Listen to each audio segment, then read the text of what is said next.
because leo tunataka kuzungumzia jambo la muhimu sana and of important ni how does the emergency services work, and we are very lucky we have an expert who will explain to us inaendanga aje, alafu we would like to know hii field, is it a promising field, ni field yenye ina struggle, yeye ako na experience ya field, tunataka sana kumsikia. Again, sisahau, he is also an expert in coaching and also training the pre-hospital team. And today we are very lucky. It's good we hear from him. Welcome, Mr. Sam. Thank you very much, Yes. Mr. Zuki. Yes. And I'm happy to have me here to take you through more about the hospital here, what exactly is happening in the field, what needs to change, or what are some of the things that needs to be brought together so that to enhance the EMS. Wow, thank you, Mr. Sam. Who is Samson? Samson Mongole is a trained emergency medical technician. He's also a trained emergency medical services instructor. Also a certified ELS EMS instructor from the American Nurse Association. Mr. Sam, Yes. in this platform, we call it Emergency Medical Services Corner. And of important, we just want to let our community know who is this EMT? Who is this person who goes with the ambulance? That even when they are calling for help, they understand what does the entire system entail. Maybe in short, kwa kifupi sana, tunatuelezea emergency happened and you have been dispatched. Ama huyo mtu amepiga simu akasema we need an ambulance. What usually happens behind the scene yenye sisi hatujui huko nje? Okay, first of all, thank you very much for that question. And I think when you talk about EMT, we're looking at this trained personnel, trained medical personnel who takes care of a patient outside the hospital setting, entirely to save the life of this person while outside the hospital. So there's a lot that takes place behind the scene. One, the safety of also the crew who are coming to come and maybe help this person or with an accident, or this person who is either back at home as well as called for EMS. So our safety matters a lot. We need to be safe to make sure that we are able to attend to the patient. And also when we come in, we need to do an assessment of the patient, get to understand, can we be able to treat the patient on site, or do we need to transfer the patient to the hospital? So again, the parameters that we are looking at is one, we need to assess whether the patient is breathing, the patient's ear is open, so that we can decide whether we take the patient to the hospital. Thank you, Mr. Sam. I'm imagining there is someone who is watching us here. Yes. And najua anajiuliza wakati umekuja na umepata huyo mtu kwa nyumba ama umemchukua kwa barabara, nini huwa ina happen inside the ambulance wakati inaenda hospitali? Okay, thank you very much, Mr. Zuki. Now, when we pick the patient from the scene or maybe at home, in the ambulance, we still continue taking care of him in terms of giving medication, giving care, assessment again. Because when we got into the scene, we did our initial assessment. En route to the hospital, we also reassess. And the essence of doing reassessment is to do some interventions to see also whether what we did at the beginning of the incident, is there any change, or what do you need to do to make sure that we make the life of this patient better than before? Oh, na nikuulize, moja da kwa incidents alafu ukapata yule patient mnaenda kuchukua anakuambia nikaribie. I think those are common incidences that we got, and that's why it is always important that before you go to the scene, it's always to ensure that safety is taken care of. I'll give you a scenario where sometimes back during these guns, and we are called in to go into response, but we made it clear that safety has to be provided. The police has to be at the scene, because there's no way that we get in there and you find that these people are holding machetes, they are holding bangers, and we are going to be the next casualties. And if you become casualties, So who is going to take care of us? So again, yes, these are common incidences that occur, but the most important part is safety, safety, safety. We normally make sure that before we go to the scene, safety. Tupe story. Sasa umeenda na umepata jamaa anapanga hivi, anasema nyinyi msinikaribia nyinyi. How do you go? Okay, one, I will not go in. My safety is very key. This guy is holding a panga. He already has a weapon. What do I have? I don't have any weapon that I can defend myself. So akai. I will have to engage the police or engage maybe a relative who can talk to him and explain to him or her what is my intention. Why have I come to him? Once that has been explained to him, maybe he can calm down and we can go on. And even us, as taking care of him, we also need to explain to him why. What is our intention? That you are not there because No. We are not there. On a relative. No. We have not been sent by any relative, or we just want to make sure that we take care of the well-being of man. So I know most people, they confuse a person with ambulance and a person with hearse. On the same they're not the same. Has always take care of dead body. So someone is inside there taking care. They always have the driver, but also sometimes I think they only have an attendant there who normally makes sure that the body is well placed in the casket, if it's in the casket, or sometimes they normally wrap it as they are taking it into the morgue. If, for example, the incident occurred back at home, so they have to get a nurse. With an ambulance most of the times take care of a patient. I'm not saying that this dead body is not a patient. It's still a patient until proven by a medical officer in the hospital. So again, for an ambulance, yes, a patient may even die in the ambulance.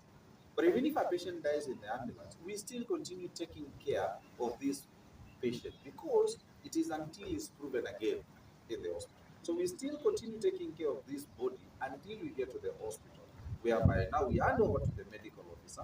The medical officer will do his or her own examination to ascertain whether this patient is dead or not. And in the ambulance, we have some treatment that we normally continue taking care of. Like, for example, if this patient maybe has bled a lot, we may need to start some things to replace whatever has been lost. If this patient is in pain, we may need to give some medication to counter the pain. In the house, there is no pain management that is being given there. It's just transportation to the morgue. So, around Nakuru, from Nairobi to Nakuru, sometimes you find an accident. Yes. And then you find people stopping the other vehicles. Alafu anakuambia shuka, hampiti hapa until mwingiza huyu mtu apelekwe hospitali. Yes, I think it's something that has been happening. It's common not only in that road, I think it's all the roads. And this basically is because of sensitization. I think the community has not been sensitized on what to do in case a certain emergency occurs. The community does not know the numbers to call. They know they have ambulances, but if you ask them today, do you know which ambulance to call? The number in case of an emergency. The community does not. So again, what am I saying is that community sensitization is very key. In that they need to know when an emergency occurs, what am I supposed to do? Do I know how to call for an ambulance? And I think that's why you realize that in case an emergency occurs, yes, cars are going to be stopped and you are going to be told, take this patient to the hospital. But in that car, do I have what it takes to take care of the patient? No. So sometimes the patient may even die there. The patient maybe needs oxygen. The patient maybe needs some fluids to be taken. Does that car has that? It doesn't have. So again, I think it's about the sensitization of the community to be sensitized on what to do in case of an emergency. Now, so you are saying there is this accident just around the road. Yes. Sometimes, especially community, they don't like helping because what happens, this bystander ama mzee alikuwa anapita, alafu chukue simu apigie ambulance. So what will happen? What usually happens in that case? Mimi simjui. It's just an accident it happened. Yes. Nikatusaidia acha niite ambulance. So what next now? Will the cost come to me? What's Okay. There's something we call a CSR, Common Social Responsibility, whereby each and every organization, each and every company should have that. And the essence of this is to take care of certain kind of scenarios. This accident was not planned. It is an unplanned or unforeseen situation that occurred. So when we have a CSR, now that is what takes care of that unforeseen situation. So let's say, for example, this bystander or the Good Samaritan decide to call for an ambulance. So he or she should not be charged for calling an ambulance. It's supposed to be free of charge because you can't charge the person who has been injured. This person did not plan to get injured. No, it just happened by mistake. So if it's something like this that has happened, then I think the CSR now part is what now takes care of this. So even in the ambulances, we have ambulances that have the CSR aspect together. So that is where now it comes in. So you cannot charge this person. Yeah. now? I'm thinking of an instance. When do charges come in?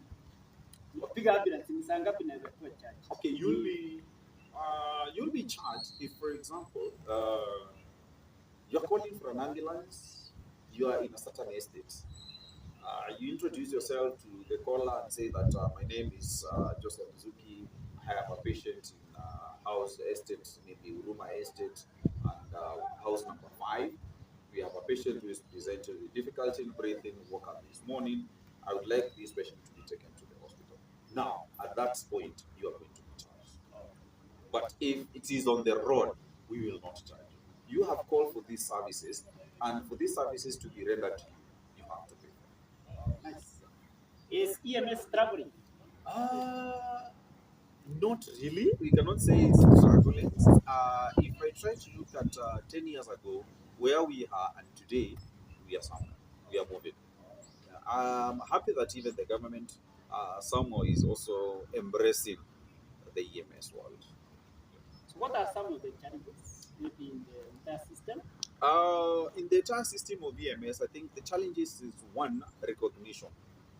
I think it has taken long time for the EMS, the people who are working in the EMS, especially the EMTs, to be recognized in the healthcare. And you realize that these are the people who do a lot of work. Imagine going into the scene, stabilizing the patient, and taking the patient to the hospital. By the time the patient reaches to the hospital, the patient is even stable. So the work of the doctors and the nurses becomes even less. So I think that's one challenge that we are having: recognition and also the remuneration that these people are getting. You find that we do not have like a standardized remuneration whereby each and every county, each and every organization, they're supposed to stick. So each and every organization, county, they give it. Mr. Sam, I know you have a very good exposure of the field Yep. of the EMS. Yes. Ni kesi gani ulienda ukarespond? Ukaona hapa nao nimepigana, and then it's a success story that you can share. Way back, I think about 3-4 years ago, I received a call from the dispatch. And, I was told that there was an incident involving shooting the parts and the police. And we responded. So when we got down, we found there was a car that was parked by the side. And then the bystander ushered us to a ditch where we found a lady.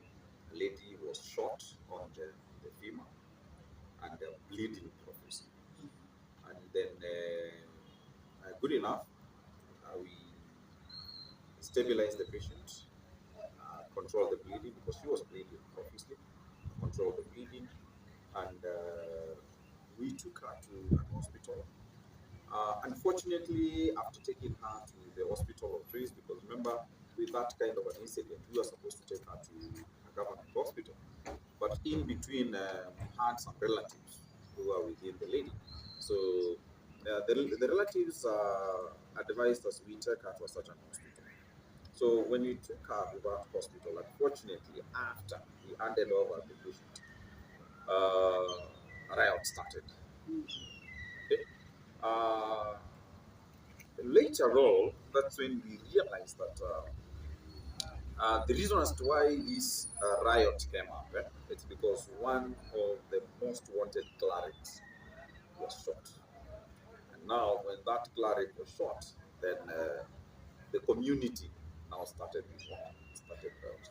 It is something that continued on for quite some time. The riots continued for some time until when a curfew was put, whereby by 6 p.m., you're not supposed to be outside the house. So the success of it is that I was able to stabilize the patient. I was able to also control the bleeding. Took her to the hospital in a stable condition. In fact, she only stayed in the hospital for 1 day. The following day, I was called at home to go and transfer her back home because she was not that much to stay in the hospital. So that's why they say the rest of the parts she can go and start living at home. And today she is working. Wow. So thank you, Mr. Sam. Thank you very much for having me. Thank you. And God bless you. I know we'll come back. I will. I know your time is pushing you. Thank you so much. And I know we are going to move this together. Yeah. And let the community know the good job you are doing. The community needs to know. The community needs to be sensitized. Exactly. Thank you so much. Thank you.